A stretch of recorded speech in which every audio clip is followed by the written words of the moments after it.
네, 오늘 우리에게 주신 하나님 말씀 신약성경 로마서 12장 9절부터 13절까지 말씀입니다.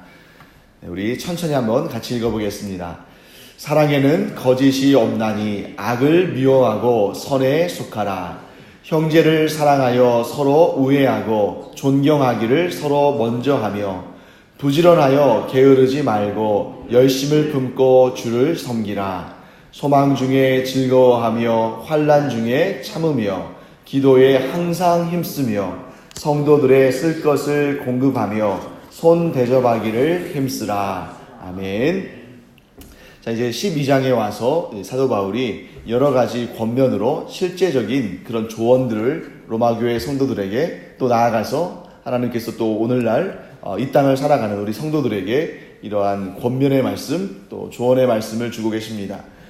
자, 그런데 여러분과 제가 이제 이런 말씀들을 읽을 때 항상 어떤 의도를 가지고 또 그 의도를 파악하며 읽을 필요가 있습니다. 자, 여러분들이 어떤 교회에 편지를 보낸다면 그 교회에 지금 당면한 어떤 문제들, 산적한 문제들, 지금 가지고 있는 여러 가지 문제들을 전혀 고려하지 않고 정말 어떠한 공동체에 대해서 아무런 선지식도 없이 편지를 쓰지는 않을 거예요. 여러분들이 누군가에게 편지를 쓸 때에도 그 사람에 대해서 안부를 묻고 그 사람의 문제들에 대해서 또 잘 되어가는지를 확인하고 또 그 사람에게 실질적으로 필요한 이야기들을 해주겠죠. 마찬가지입니다. 사도 바울이 로마에 편지를 쓸 때에는 공중에 대고 그냥 얘기하는 것이 아니고 그 대상들이 있는데 9절 말씀에서 사랑에는 거짓이 없나니 악을 미워하고 선에 속하라 라고 권면할 때에는 그러한 권면이 필요한 상황이기 때문에 그런 얘기를 하고 있는 것입니다. 그래서 저는 오늘 이 12장의 9절 말씀을 읽을 때 딱 한 가지 떠오른 게 있었습니다. 지금 이제 어느덧 로마서의 후반부로 가고 있잖아요. 이 로마서의 후반부로 가면서 실질적인 또 실제적인 조언을 할 때에는 이 교회가 가지고 있던 문제들에 대해서 사도 바울이 지적하고 있는 그런 내용들을 살펴본다면 오늘의 본문의 내용들이 더 우리에게 좀 굉장히 의미를 가지고 다가올 것 같습니다. 그래서 여러분, 사랑에는 거짓이 없나니 악을 미워하고 선에 속하라 라는 권면을 하는 이유를 우리가 로마서의 맨 앞에 있는 로마서 1장에서 그 근거를 찾아볼 수가 있습니다. 오늘 로마서 12장을 잠깐 표해 두시고요. 로마서 1장으로 잠시 한번 가보겠습니다. 로마서 1장 24절과 25절입니다. 자, 로마서 1장 24절 25절을 제가 한번 읽어보겠습니다. 그러므로 하나님께서 그들을 마음의 정욕대로 더러움에 내버려 두사 그들의 몸을 서로 욕되게 하게 하셨으니 이는 그들이 하나님의 진리를 거짓 것으로 바꾸어 피조물을 조물주보다 더 경배하고 섬김이라. 주는 곧 영원히 찬송할 이시로다. 아멘. 사도 바울이 로마서 1장에서 이러한 문제들을 지적했습니다. 그 문제 중에 핵심이 뭐였냐면 그들이 어떤 악한 일들을 하는 그 사람들이 하나님의 진리를 무엇으로 바꿨다고 되어 있습니까? 거짓으로 바꿨다. 하나님의 진리를 거짓으로 바꾸는 것이 지금 이 로마 교회를 둘러싼 혹은 로마 교회 안에 있는 교회의 질서를 문란케 하는 이런 사람들의 주된 모습이었다는 거죠. 자, 그렇다면 다시 우리 오늘 로마서 12장으로 돌아오겠습니다. 사랑에는 무엇이 없다고요? 거짓이 없다. 그런데 교회를 공격하고 하나님께서 원하시는 일을 하지 않는 그런 무리들은 어떻게 했습니까? 하나님의 진리를 거짓으로 바꾸었다라고 되어 있습니다. 자, 우리가 여기에서 어떤 존재들을 생각해 볼 수 있습니까? 하나님의 진리의 말씀을 따르지 않고 거짓을 통해서 이 교회를 무너뜨리려고 하는 그런 악한 세력들이 있다는 것입니다. 자, 오늘날도 마찬가지겠죠. 교회 안에 이 거짓을 가지고 굉장히 이 교회 공동체를 무너뜨리고 자기들만의 성을 세우려는 사람들이 있다는 거죠. 그래서 제가 어제랑 그제 연이어서 이 중앙일보를 인터넷 신문으로 중앙일보를 이렇게 중앙일보를 보기 위해서 본 건 아니고요. 눈에 들어오는 기사가 있어서 보니까 중앙일보의 기사였어요. 그런데 그 내용이 뭐였냐면 신천지 교회가 교세가 굉장히 성장했고 올해만 해서도 벌써 6,000명이 입교했다.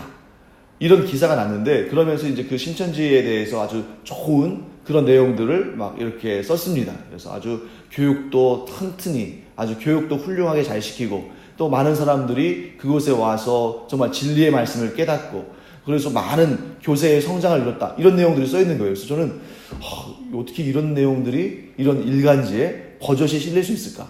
뭐 그럴 수 있다고 생각합니다. 왜냐하면 이미 이제 이런 신문사들은 방송사들은 이미 어떠한 그 사회에 뭐 이것이 해가 되는지 이것이 득이 되는지 그런 것에 관심 없이 이제 돈을 따라가는 그 많은 돈을 주면 그 돈을 받고 그 기사를 써주는 거죠. 그러니까 뭐 사실 우리 기독교인들뿐만 아니라 많은 이제 신앙이 없는 그런 사람들도 신천지가 문제가 있다는 사실을 이미 상당히 많이 알고 있는데 그런 가운데서 이제 그 언론사의 자존심이랄지 뭐 이런 것들이 있다면 돈을 아무리 많이 준다 할지라도 그것을 거부할 수도 있을 텐데 이제는 뭐 이미 돈에 의해서 모든 것이 운영되는 그러한 사회가 되다 보니까 돈 받았으니까 그 기사 써주는 거죠. 그러나 여러분 우리가 이것이 하나님께로부터 왔는지 아니면 사탄으로부터 왔는지를 명확하게 구분할 수 있는 것은 바로 여기에 있는 것입니다. 사랑에는 무엇이 없다고요? 거짓이 없다. 그러니까 여러분 무엇이든지 거짓이 담겨 있으면 그것은 하나님께 속한 것이 아니라는 것을 우리는 알아야 됩니다. 그래서 여러분 요한 1서 4장 8절을 보면 분명히 이렇게 기록되어 있습니다. 하나님은 사랑이시라. 그러니까 하나님을 설명하는 하나님에 대해서 묘사하는 많은 속성들이 있지만 그 많은 하나님의 품성들 하나님의 그 속성들 가운데 가장 대표적인 것이 뭐예요? 하나님은 사랑이시다 하는 정의입니다. 반면에 여러분 하나님에 대해서도 많은 그런 설명들이 있고 속성들이 있는 것처럼 이 사탄에 대해서도 많은 설명들이 있고 사탄의 많은 속성들이 있습니다만 하나님은 사랑이시다라는 것처럼 사탄에 대해서 가장 명확하게 진술하는 표현 중에 하나는 사탄은 속이는 영이라는 것입니다. 즉 하나님은 사랑이시고 사탄은 속이는 즉 거짓을 말하는 영이기 때문에 이 사랑과 거짓은 결코 서로 조화를 이룰 수 없고 결코 함께 갈 수 없는 것입니다. 그렇기 때문에 누군가가 거짓을 말하면서 자신은 사랑한다고 말하면 그것이야말로 거짓말이고 결코 거짓의 영인 사탄은 사랑의 하나님을 범접할 수 없는 것입니다. 이 둘은 함께 갈 수 없는 것이죠. 자, 그래서 여러분과 제가 이런 부분을 생각해 봐야 됩니다. 그러면 과연 우리는 평생토록 거짓말을 한 번도 하지 않고 살 수 있을까? 자, 여러분과 제가 거짓말을 해서는 안 되지만 그러나 어떤 경우에는 하나님께서 거짓을 허용하실 때가 있습니다. 자, 그 한 가지 경우를 제외하고는 우리가 거짓을 말하면 안 되겠죠. 하나님은 거짓을 싫어하시고 어떠한 목적에서든 거짓을 도구로 사용하시는 것을 원치 않으십니다. 왜냐하면 이 거짓을 도구로 사용해서 선을 이룬다 그러면 이미 그 마음의 동기가 잘못된 것이기 때문에 하나님께서는 그것을 기쁘게 받으시지 않으시죠. 하지만 딱 한 가지 경우에 제가 이 말씀은 여러 번 드린 것 같은데요. 딱 한 가지 경우에만 거짓을 허용하시는데 그것이 무엇입니까? 어제 제가 드렸던 말씀과도 연결됩니다. 딱 한 가지 경우 사람을 또 생명을 살려야 되는 경우에만 거짓을 허용해 주셨어요.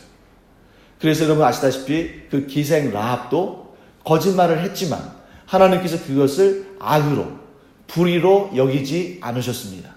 왜 그랬습니까? 라합이 그렇게 거짓말을 즉 하나님이 그 이스라엘 백성들 이스라엘의 그 정탐꾼들이 들어왔을 때 그들을 살리기 위해서 라합이 그들이 간 방향을 알려주지 않고 또 그들에게 어떻게 보면 거짓말한 거잖아요. 그렇지만 하나님께서는 그것을 옳지 못하다, 의롭지 못하다고 말씀하지 않으셨습니다. 그 내용도 우리가 한번 살펴봐야 되는데요.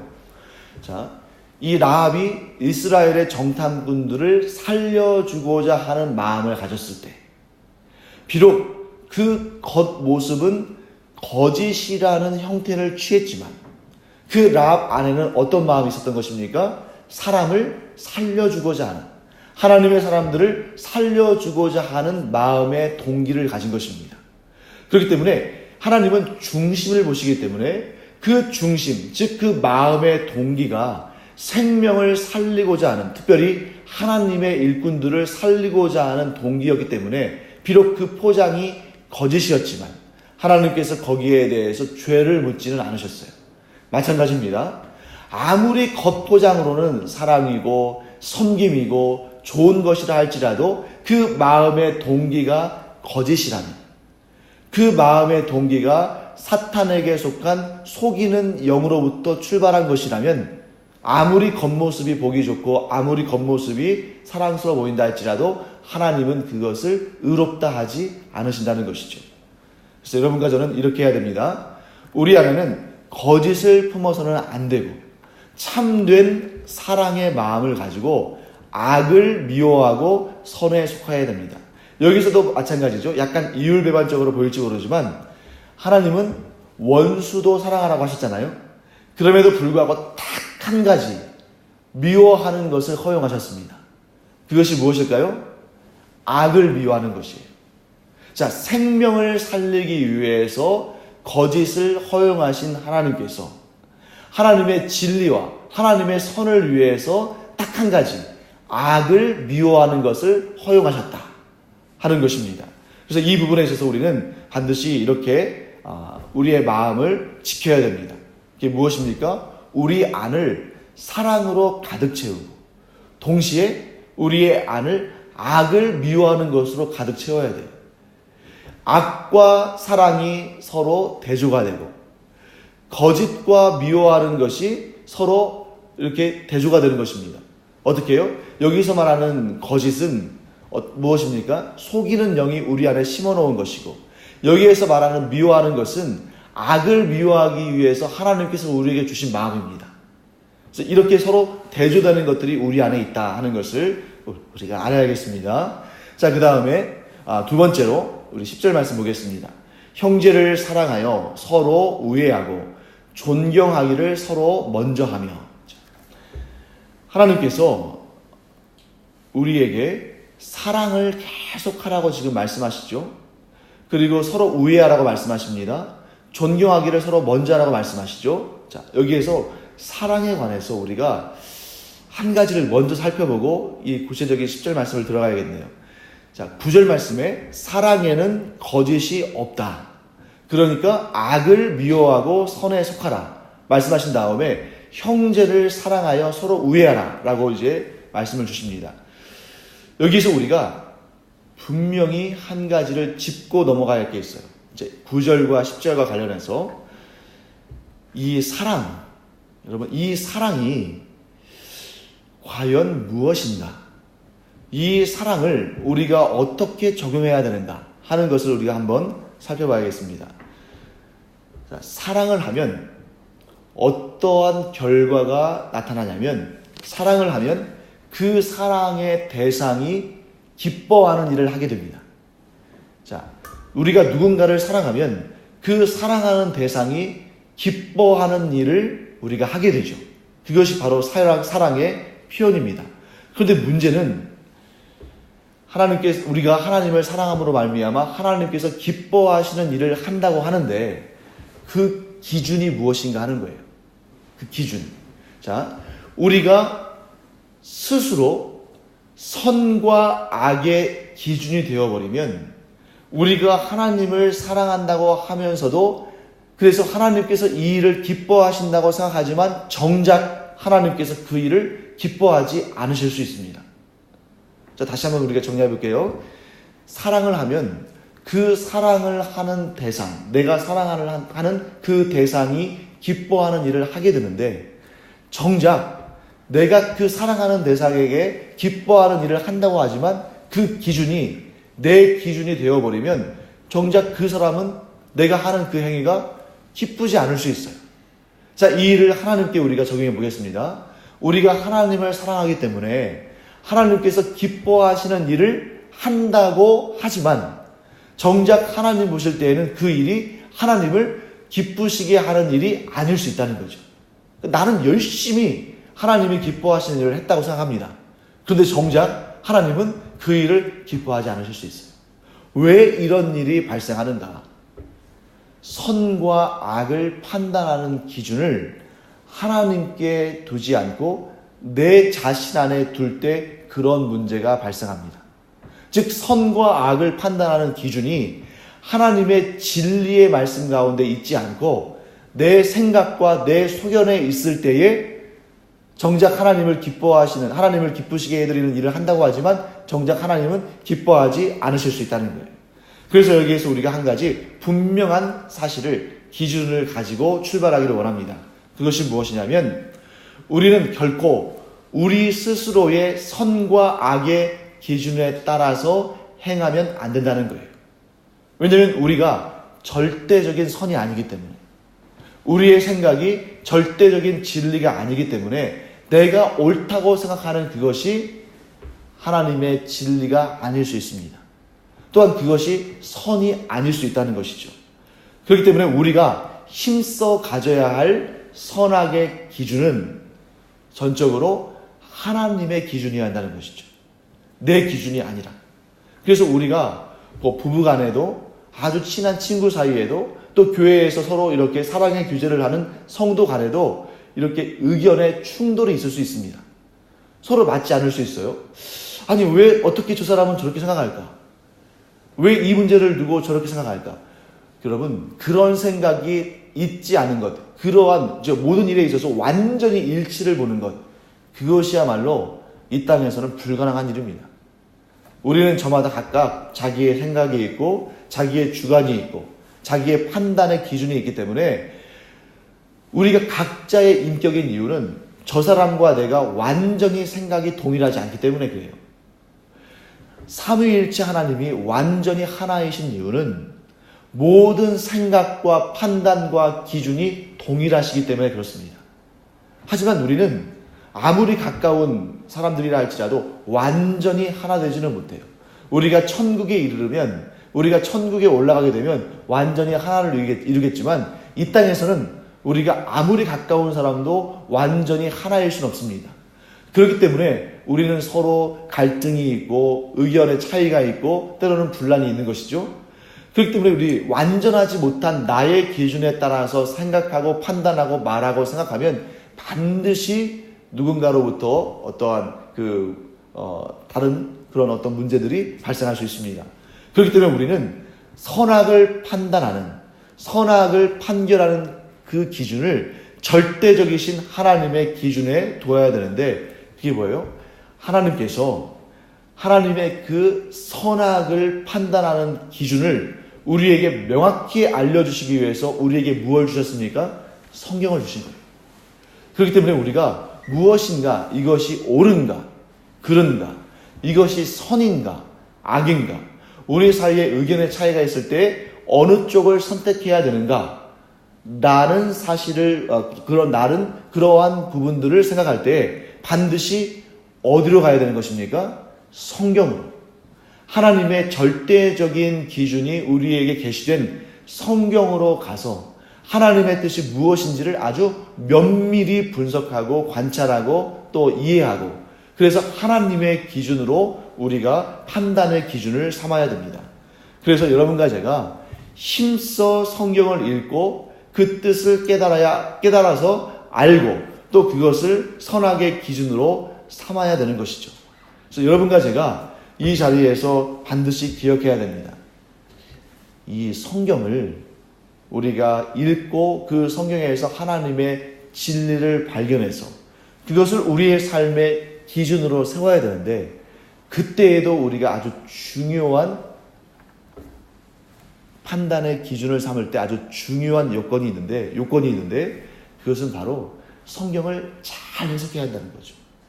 그러니까 우리가 성경을 이렇게 읽고 해석할 때에도 내 자신의 기준에 따라서, 내 자신의 판단에 따라서 얼마든지 잘못 해석할 수 있잖아요. 그러니까 아까 제가 신천지에 대해서 잠깐 말씀을 드렸습니다만, 신천지가 여러분 다른 책 보는 거 아니에요. 불교의 경전을 가져다 보는 것도 아니고 유교의 무슨 공자니 맹자니 이런 책들을 갖다 보는 것도 아닙니다. 이런 신천지와 같은 이단들도 전부 어때요? 우리가 보고 있는 성경을 보고 있어요. 그런데 문제는 무엇입니까? 해석에 있어서 아주 잘못되었기 때문이죠. 그러면 우리는 어떻게 해야 이 성경을, 이 절대적인 진리의 기준인 이 성경을 잘 해석할 수 있을까? 어떻게 하면 좋을까? 그래서 여러분, 반드시 성경은 전체적으로 우리가 읽고 성경은 전체적으로 유기적으로 연결되어 있기 때문에 성경을 전체적으로 읽고 이 전체적으로 펼쳐진 하나님의 뜻을 받들어서 성경을 우리가 세부적으로 보고 읽고 해석해야지, 그냥 성경을 다 분해해가지고 여기저기 이렇게 자의적으로 해석하면 반드시 문제가 생깁니다. 그래서 여러분들이 이제 이단과 한번 접촉해 보셨는지 모르겠습니다만, 이단에는 특징이 있죠. 그 특징이 무엇입니까? 자신들이 주장하는 그 주장을 뒷받침하기 위해서 성경의 몇몇 구절들을 따로 떼어가지고 그것을 막 암송하고 외우면서 그것을 가지고 어떤 논리적으로 구성해서 자기들의 주장을 이렇게 관철시키려고 합니다. 그러면서 우리에게는 이렇게 얘기하죠. 자기들은 이렇게 성경에 대해서 박식한데 당신들은 성경을 몰라서 이 진리를 지금 찾지 못하고 있다 라고 우리에게 이렇게 도리어 우리에게 막 이렇게 공격을 합니다. 그러면 여러분들은 흠칫 놀라면서 좀 이렇게 당황할 수가 있어요. 왜냐하면 그 사람들은 몇 가지 논리를 가지고 이렇게 몇 가지 구절들을 뽑아가지고 달달달달 외우잖아요. 몇 장, 어디 몇 장 몇 절에 무슨 말씀이 있고 어디 몇 장 몇 절에 무슨 말씀이 있고 하면서 막 우리를 그렇게 말씀을 가지고 막 다다다다 이렇게 공격할 때 막 말문이 막히면서 내가 저 사람에 비해서 많이 밀리는구나. 내가 저 사람들에 비해서 성경을 잘 모르나 보다. 이렇게 생각할 수 있는데 절대 그렇지가 않아요. 우리가 특정한 성경 구절 몇 구절을 가지고 그것을 가지고 성경 전체를 해석하고 또 이렇게 하는 그런 모습이 우리 안에는 있지 않아요. 그렇다 보니까 우리가 특정한 성경 구절 몇 구절을 읽으면서 이단들이 우리를 공격할 때 막 밀리는 것처럼 보이지만 사실은 우리는 성경 전체를 통해서 하나님이 주신 그 메시지를, 그 복음의 메시지를 가지고 있기 때문에 우리가 그들과 비교할 수 없는 그러한 진리의 말씀을 가지고 있는 것입니다. 그래서 여러분과 제가 분명히 이렇게 알기 원합니다. 성경은 반드시 성경 전체를 통해서 주시는 하나님의 메시지를 깨달아야만 그 한 구절 한 구절이 의미를 가지고 생명의 말씀으로 우리에게 오는 것이지, 그러니까 특별히 이단의 그 지도자들, 이단의 교주들, 이런 사람들을 우상화하고 그들의 주장을 관철시키기 위해서 성경 말씀을 이렇게 누더기식으로 뜯어서 그것을 갖다 맞춰서 자기네들의 주장을 또 이렇게 뒷받침하는 그런 근거로 사용하는, 그런 재료로 사용하는 것은 결단코 옳지 못하다. 하나님께서 가장 싫어하시는 일 중에 하나입니다. 그래서 여러분과 제가 하나님의 말씀을 절대적인 기준으로 삼되 내 뜻을 관철시키기 위해서 몇몇 구절만을 인용하는 것이 아니라 성경 전체를 통해서 계시된 하나님의 말씀, 하나님께서 우리를 사랑하시며 또 그 사랑을 이루시기 위해서 우리 주 예수 그리스도를 이 땅에 보내시고 그 십자가의 죽으심과 부활을 통해서 우리의 모든 죄를 사하시고 우리를 위한 그 구원의 은총을 온전히 이루셨다는, 이러한 성경 전체를 흐르는 이 구속사적인 복음의 그 본질을 우리가 가지고 있으면 결코 자기 자신을 메시아라고 하는, 자기 자신을 재림 예수라고 말하는 그런 이단과 사이비에 속아 넘어가지 않을 것입니다. 이 절대적인 진리의 기준을 가지고 하나님을 사랑하고 또 이 교회 공동체를 사랑하는 여러분과 제가 되기를 간절히 축원합니다. 그래서 오늘 제가 이제 9절 말씀을 조금 이렇게 길게 자세히 설명을 드렸고요. 이제 내일 다시 한번 10절부터 13절까지 말씀을 우리가 좀 이렇게 살펴보도록 하겠습니다. 기도하겠습니다. 하나님, 주님의 은혜를 감사드립니다. 오늘 저희가 긴 시간을 통해서 하나님의 진리의 말씀을 우리가 어떻게 해석하고 어떻게 우리가 우리의 삶 가운데 그 말씀을 의지하며 살아야 할지에 대해서 살펴보았습니다.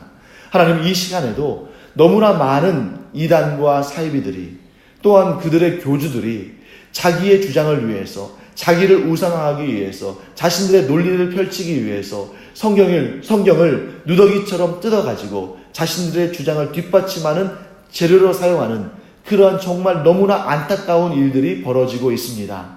하나님, 저희들은 정신을 바짝 차리고 성경 전체의 말씀을, 성경의 그 온전한 말씀을 하나님의 말씀으로 저희들이 받아들이고 그 진리의 말씀을 우리의 삶의 기준으로 삼아서 그 악한 영들, 속이는 영들과 대적하여 싸우며 승리하는 주님의 놀라운 역사를 경험하게 하여 주시옵소서. 하나님, 지금도 이단과 사이비에 속아서 영적으로 어두운 가운데 지금 종노릇하고 있는 많은 사람들이 있음을 저희들이 알고 있습니다.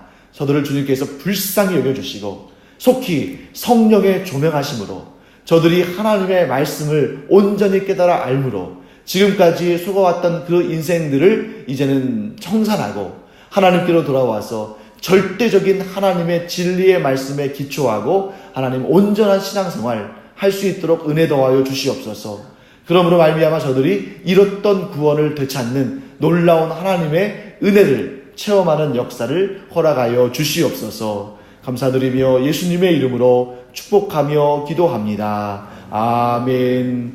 이제는 우리 주 예수 그리스도의 은혜와 하나님의 놀라우신 사랑과 성령의 위로, 감동, 교통하심이 이 시간 하나님의 절대적인 진리의 말씀을 기준으로 삼고 하나님의 말씀 가운데 은혜를 얻기를 원하는 주님의 존귀한 사람들 위에 이제로부터 영원토록 함께 있을지어다. 아멘. 이 시간 우리가 기도할 때에 하나님의 그 말씀, 그 절대적인 기준 위에 서서 하나님의 말씀을 온전히 깨닫기를 원하며 또한 하나님의 말씀을 제대로 깨닫지 못하고 지금도 어둠 가운데 있는 이단이나 또 사이비에 속아 있는 사람들과 또 아직 믿음으로 반응하지 아니하는 불신자들의 구원을 위해서 우리가 함께 합심하여 기도하겠습니다.